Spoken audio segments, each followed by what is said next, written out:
I really think, I'm not sure why it's been flashing red today. I hope it's okay. I've been charging it. I charged it overnight. Okay. Since Friday, it's been charging. And I charged it this morning as well. So I'm not exactly sure. I hope it's okay. I'm sure Just it tell will everybody you might have some audio issues. I'm going that for you. be. Yeah. And then I'll make sure I get the level all right. Sounds good. Thank Why you, don't you hon. talk to me for a second and say, hey, he's trying to get audio checked, so Yeah, you need to I'm say with you. words to me. Okay. Still here. Yeah? Yeah. And is there anything I can do with your notebook? Would you like me to... No, thank you. And what's your favorite color? I don't have one. You don't have a favorite color. I do. Green and blue. Mordecai and the children of Rabbi 13-minute initiative. So I was reading about Exodus 32, Yeah. golden calf. Yeah. I got to the place where he's coming down Yeah. and hearing the singing and rejoicing, and he's very angry. Moses. Yes. Yeah.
Understanding what the Uh,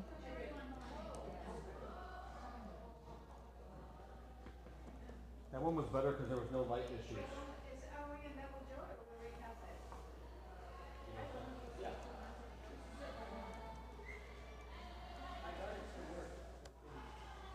Oh, sweet. So I got a manual correction, right? No, it's not on the website. It gets sent.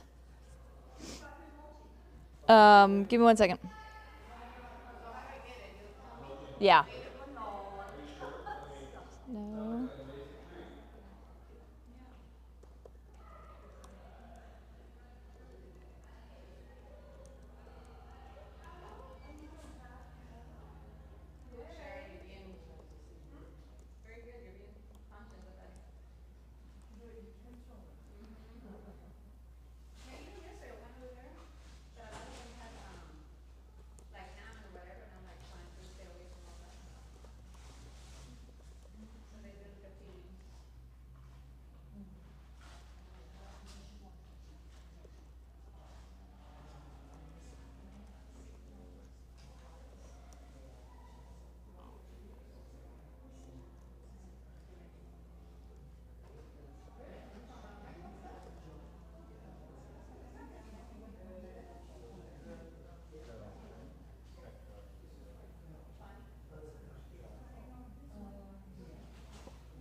Just. If you're done, go right into the. I will, honey. If you need. Bullets.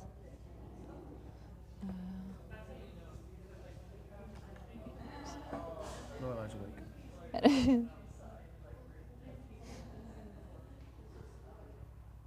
All right.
we're probably going to have to look for where God will show up, right? Because sometimes if that joy, if we know the potential blessing is joy, that's the thing that wants to be stolen first, then we're going to have to go maybe dig a little deeper in circumstances in our life and really look for where God is and where the possibilities are, those resources.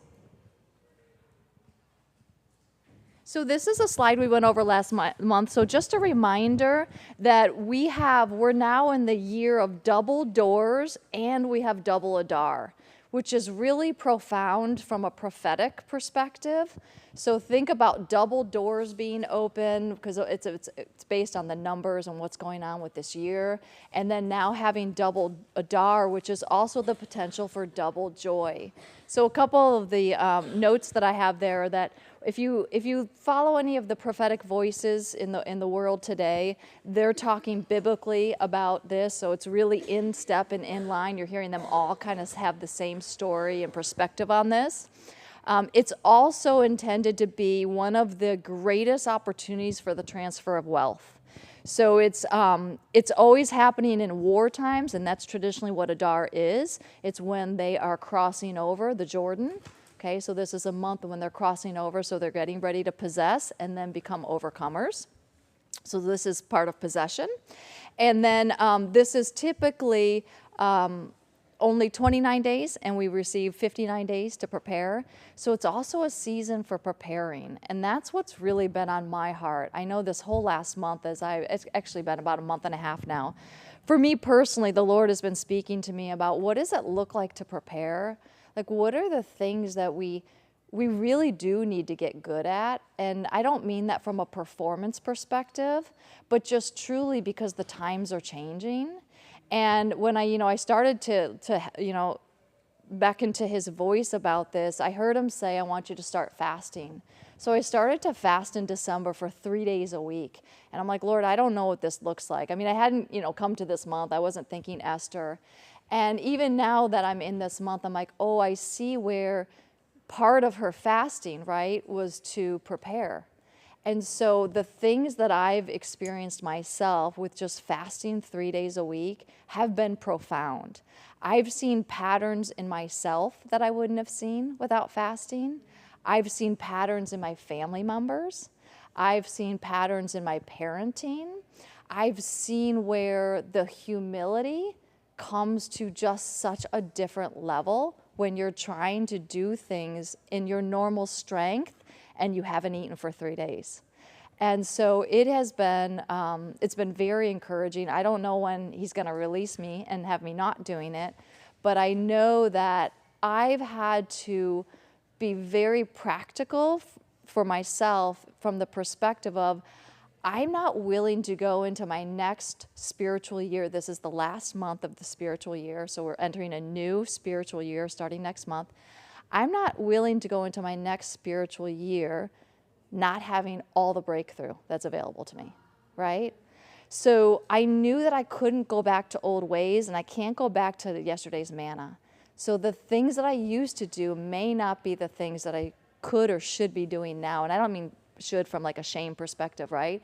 But like it's not appropriate for the time. So that's why when I said, what do we need to get good at, right? So when I think of that, it was the fasting. I really hadn't been a faster before, so I started it, and now I'm saying, oh my gosh, he had so much fruit in that. I'm so happy I listened. The other part that he's calling me to is the prayer and the intercession. Now, girls, ladies, this is not anything I ever want to do. For 3 years, I've been like, oh, I don't hear you, watermelon, because 3 years is about my process. He gives me a word the first year. The second year, I warm up to it, and by year 3, I'm activated, right? So I'm just being real with you. Some people have a 7-year process. I mean, some probably do it in a month. I'm not sure. But that's for me personally. So he's, so I know that I am now part of the fasting is I'm preparing for what does it look like to live a lifestyle of prayer and intercession. I don't think I'll ever be an intercessor, but in order for me to receive that breakthrough, those things that I'm not willing to stop contending for, and I'm really sick and tired of crossing over the Jordan and not having the overcoming victory, right? I'm not into the let's go through it again, let's do another cycle, So in order for me to get to that place of overcoming and victory, I need to do a few things differently. just a couple highlights. This is the Feast of Lots, is what they call it. Also Purim.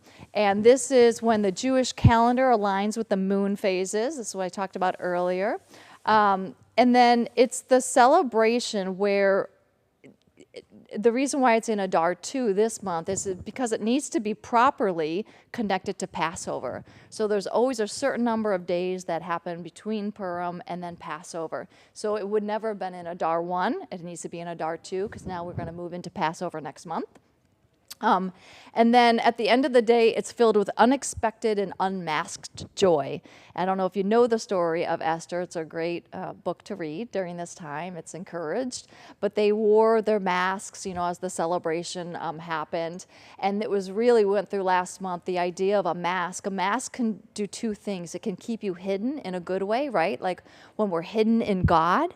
But then it can also be something that we wear when we hide ourselves because we're either not willing to be vulnerable or we've experienced a hurt, right? Or we're just not showing up as our truest self. So we want to look at the masks that we wear and make sure that if we're wearing them for the right reason, right? We don't want to hinder intimacy, and that's what a mask can really do. All right, here's the historical bullets that we didn't go through last month that are just specific to this month. So Adar is the last month that the Jewish people spent in Egypt. So it was their last month there before the Exodus. The plague of darkness came. Okay, that was the 9th plague. That came this month. Now, I don't know if you all have been keeping up to date on what's going on in the news. Have you heard about the solar eclipse? Yeah, coming up. And like the state of Texas is claiming a national emergency. Is that, I believe, the last thing I heard. Because of the massive land that's going to be left dark for the amount of time. Fascinating, right? And there's this plague that happened this month, how many years ago. There's also, I don't know if it's estimated to happen this month, but there's some kind of I think it's called a solar swell, where like parts of the sun just kind of launch out, and it's supposed to hit the grid system and make everything like it's like an electrical outage for the planet. So there's some really interesting things on the horizon, and this happens to be the plague of the month, the darkness. And you mentioned the sun. Mm-hmm. Two states. Last one, it goes this way. Anyway, last one and this one. One go this way, one go that way. So making a cross on a city called Little Egypt. Oh, goodness gracious. Cross. So they intersected over a city called, and the name of the city was Little Egypt. Yeah. And at this time, the route crossed 6 cities in states named Nineveh. Really?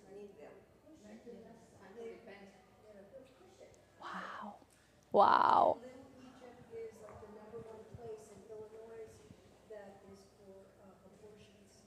Oh, wow. Yeah. And when I was talking to Cecilia, we were talking about the plague, and she said part of like the darkness is the sex trafficking. And I didn't know this, but Texas is supposedly one of the largest states that is found in contempt of sex trafficking. I believe it. I mean, I don't think it's the state of Texas, right? But that's where it's going on the most, and also obviously a plague of darkness. Okay. Yeah, right.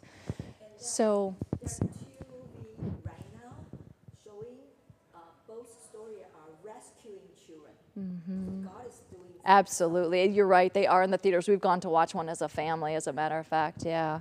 So again, I just feel like that's affirmation, right? Like when we understand what God's doing, He keeps doing things. Like He's very orderly, right? Like there's so much about Him. So just understanding like the historical pieces is really helpful for us to navigate today's times. The second temple was rebuilt in this month. So they worked for 4 years. I know that was one of the activities in one of the workbooks a few months ago, where basically God came to the people and He said, why are you building all of your houses and making them so amazing? I think this is in maybe Haggai. And so, yeah, Haggai. And the people are like, well, what is he talking? What is God talking about? Because the priest came and said this. And it was because they hadn't attended to the temple. So they'd spent all the time rebuilding their houses after the wartime.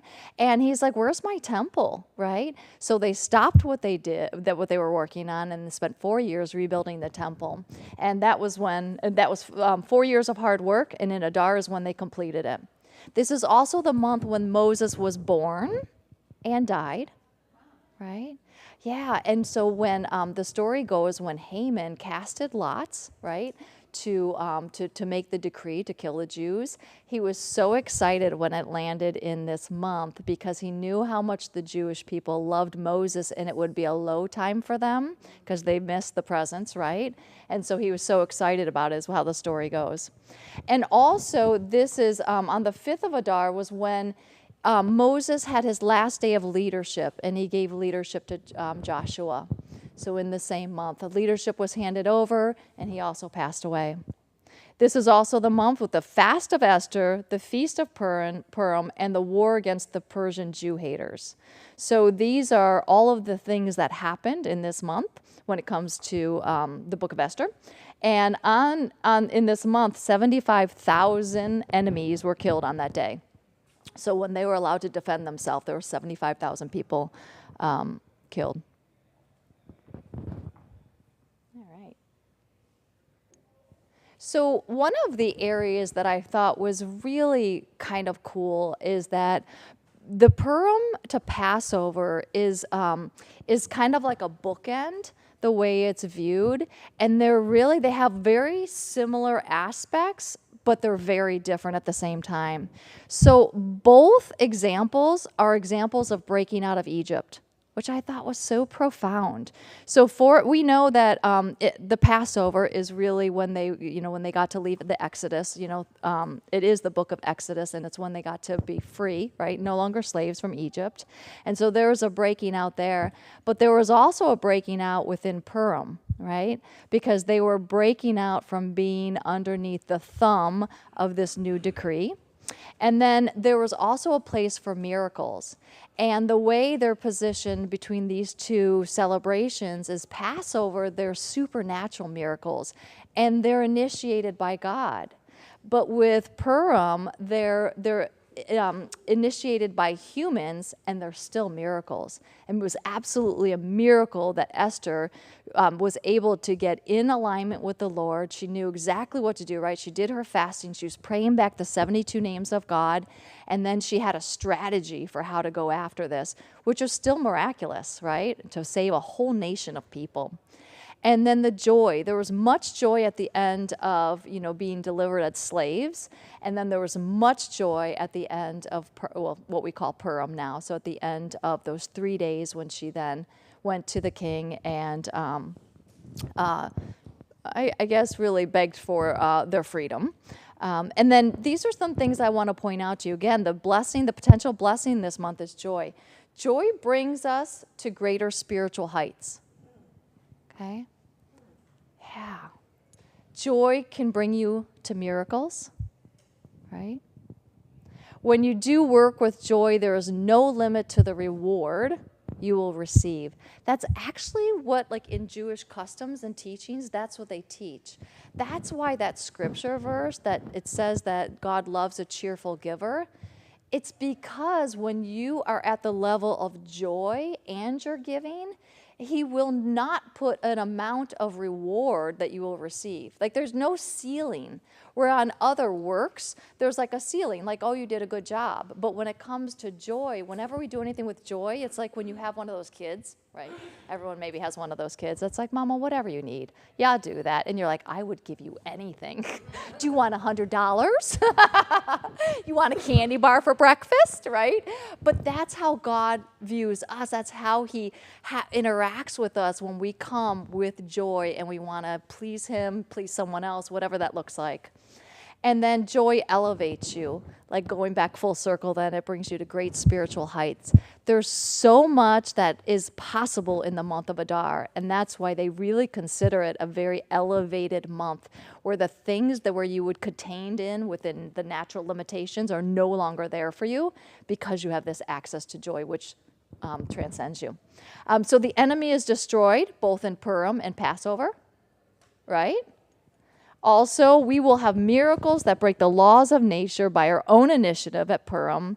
And when it comes to Passover, those are miracles that break the law of nature, but it's from God, initiated by God. So a lot of similarities coming from different places. And it was really fun, too, because with Passover, when it comes to them leaving Egypt, God says, would you like the Torah, right? And it's the opposite when it comes to Purim. Because they decided to follow what Mordecai had suggested, which was like, it was like their roots, but they were living in a Persian culture. Like, it was really a mixed bag there. They were recommitting to the Torah and choosing it for themselves instead of God presenting it. They were actually turning back to him. So another full circle, but a very big, similarity there. Okay, so for this month, this is what I really feel like the Lord is saying. He's saying it's a time of preparing. So we had last month, which was the first month of Adar, and this is our second go at it. And these are the areas that I feel like the Lord is really wanting to do. As I looked at other months and what's coming up, we're starting to move into, when it comes to the blessing cycle, we're moving into crossover and then possess. So this is a place where we have the potential to experience miracles in our life. For sure, without a doubt. And especially now when you think about if the blessing is joy, and joy can bring us to new spiritual heights, and God doesn't put a ceiling on things, like there's just no option for ceilings because we're in joy, then we have so much potential this month. I was sharing with some of the ladies in the beginning before we got started here, how we as a family had an opportunity, we have a testimony, we had an opportunity. Our neighbor had a very sick dog that was in the hospital for like 2 days, wasn't getting any better, wasn't eating. And she finally said, I'm just going to take my dog and go home, knowing that it would probably be the death of her dog. And we had texted and said, could we come over and pray? And she didn't respond. And we're like, okay, we're that neighbor. But we as a family prayed a couple of times that week. And I said to Scott, I'm like, did you text him and see how, Apple's doing? That's the name of the dog. And sure enough, the mom of the dog, the mama, texts back and said she made a miraculous recovery. We have she goes, it's like nothing even happened. She's eating, she's drinking. It is like she's back to her full self. I know, isn't it? I know it's maybe small on the scale of miracles, but that's just coming to that place, right, where it's a time of preparing, because really miracles have a lot to do with prayer, right? Like, it's when we get on our knees, when we ask for the thing that we need or want, that it happens. I'll never forget Bill Johnson saying one time that nothing happens in the kingdom without a decree first. I was like, that's so true. Even in the natural, when you think about a kingdom, right? It's not until the king or the queen says. Like, that's when it actually becomes a thing and movement happens. So the prophetic, the prayer, the intercession, that's really the place where things are possible. And then there's a place to activate that, which is through our decrees, which is also this month, the month of Esther. Adar's joy is so great in part because it serves as the opening to an even greater rejoicing, which is the miracles of Passover. And this is really a time for this month. I don't know what it will look like for each one of you personally, but I just keep hearing the Lord, spend your time buying oil, like the 10 virgins. Like, be the ladies and men, whoever, right? Be the people that are investing, that you're buying oil, right? That is filling yourself up with the Lord so that you never run dry. Like, that is what this month is about, because we are going into a new year. And I think you all want the breakthroughs in your life that you're not getting today, right? Or you want to see the real abundance like Abraham had, right? Maybe just in your bank account. And then this is also a month to start planting. So this is when seed starts going in the ground, because we're starting that new spiritual year.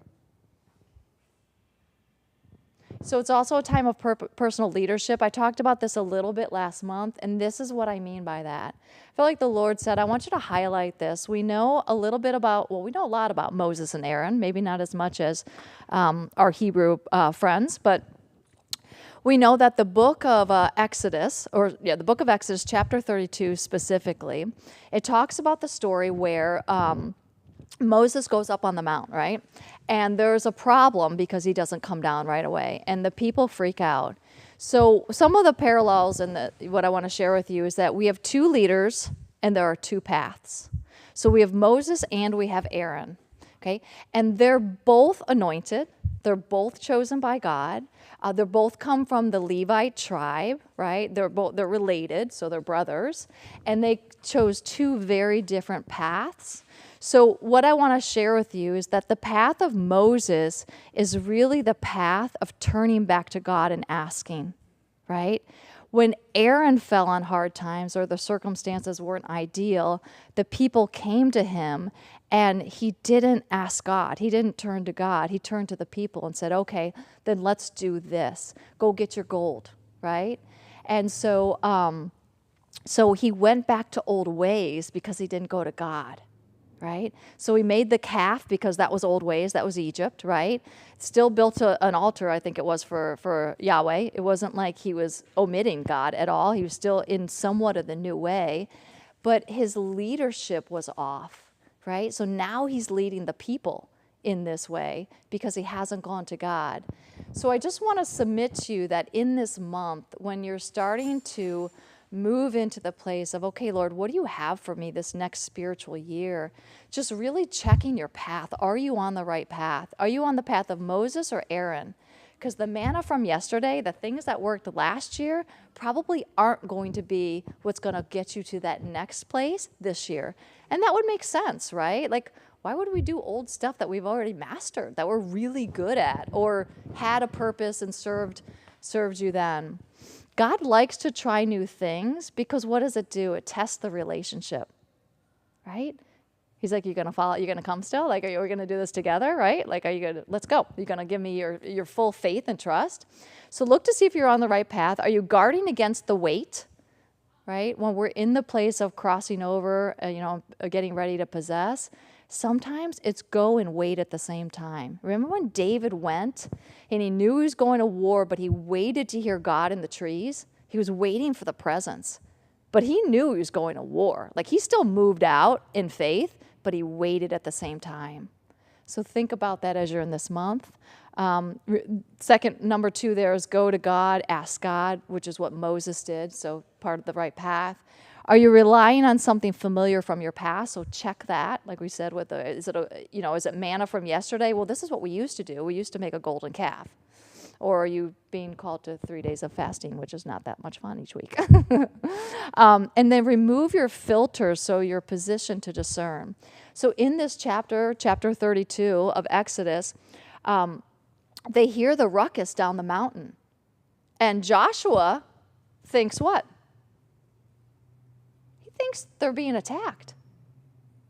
That's not at all what the noises were, but Joshua had a filter of war. He was a guy of action, movement, right? And Moses is like, oh no, that's not what that is. So Moses didn't walk around with filters on. So he was checking, like he didn't have to actively check it probably because he was always with God. But we need to check what filters are we wearing. Right? Because we'll discern through that, and we'll make our plans through that. Lastly, number 3 there, personal leadership. For this particular month, which is the 12th month, typically, also 13th for this time, they talk, in the Hebrew roots, they talk a lot about the cube and how the cube has the 6 sides, and when you draw it out, it's 12 diagonals, all relates, all the numbers always come together, right? Because God is so meticulous and detailed. And a couple of things that I thought were really fascinating. So if a cube has 6 sides, there's a back and a front to each one, which is the 12, right? And because we're now in this second Adar, it's considered the pregnant month. And they view this cube as you, the person, are actually inside of it.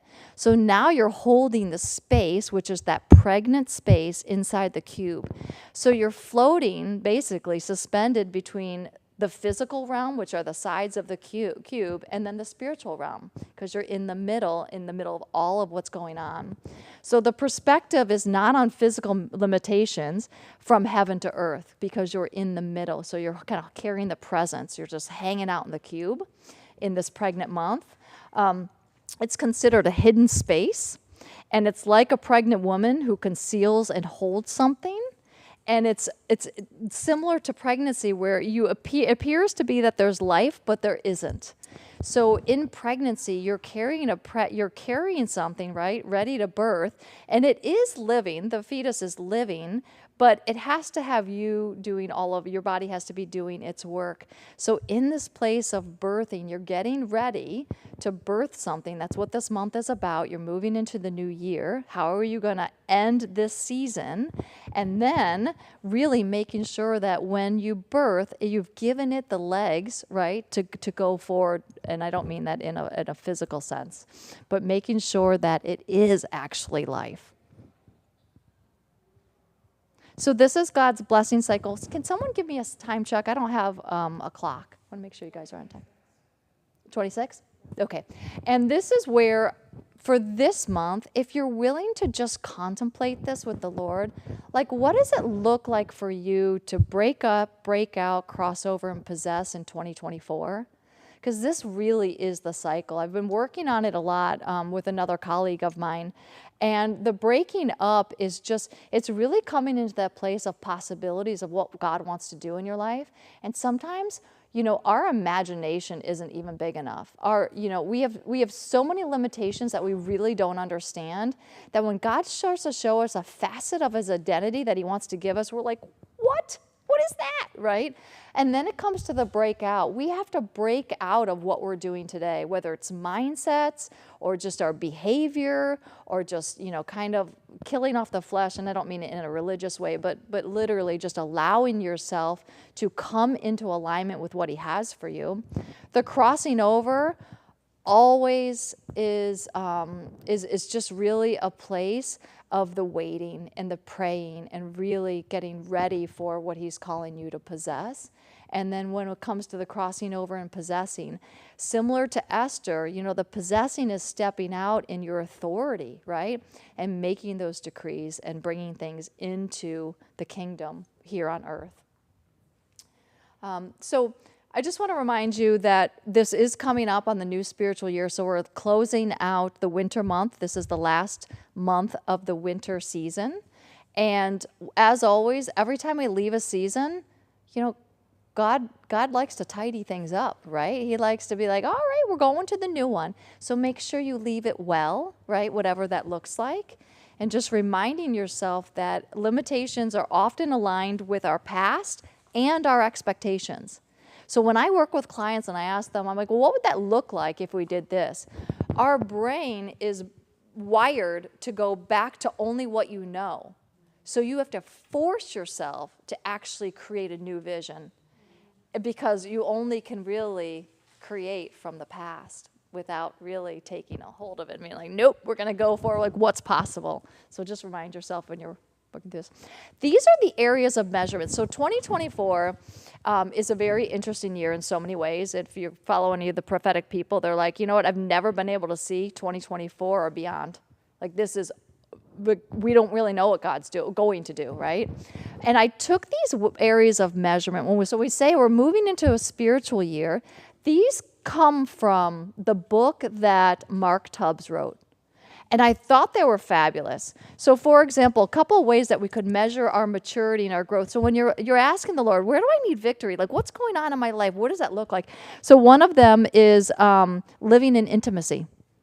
Maybe that's an area where you're like, if I look at this list, I'm kind of maybe a 0 on that, as far as that's really hard for me. Maybe that's something that the Lord would like to walk through with you this next year and have you really get to the place of possessing and overcoming.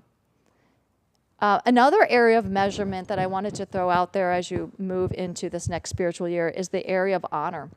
So honor is the currency of heaven. It's a force that brings an exchange. So when we demonstrate honor here, it forces heaven to deliver, which is really profound. It releases power out of heaven so that things manifest on earth, and honor is demonstrated in many ways, and it's translated as value. So we honor what we value. Okay? So really taking a look at what do we value, and are we in alignment with the Lord? And I put them here because this is really what the Lord says, right? Value the people that I've put in your life, the relationships, the family members, the friendships, the places where you live, and every circumstance, everything I've given you, everything that's in front of you, even if it feels like a trial, when you bring honor to that situation, heaven will come, for sure. And just a couple of thinking questions there for you. How are you measuring yourself? What are you praying and interceding for? And then what will you decree coming into this new year? Like, where are you going? And just, this was a slide from last month. I put it up because it's the same month. These are the obstacles and pitfalls that you might be finding yourself in or faced to kind of like navigate. Like, how do I want to handle this? So bowing to hesitancy within yourself. So instead of having it, like the circumstance, bow to you and what you carry, you actually end up bowing to it. We resist the unknown and stop moving in faith. So we're not making decisions in faith. We're making it based on just the natural things in our life, maybe everything from finances, right, to will that please someone if I make that decision and do that thing.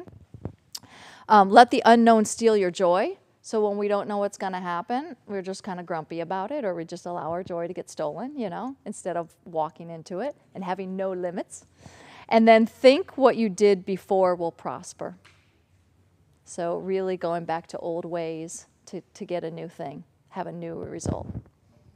All right, thank you. This was just the summary that we did last week too, but I really feel like this month is such a gift, right? To have another Adar, a 13th month, where we can just go a little deeper with the Lord on, what does this next spiritual year look like?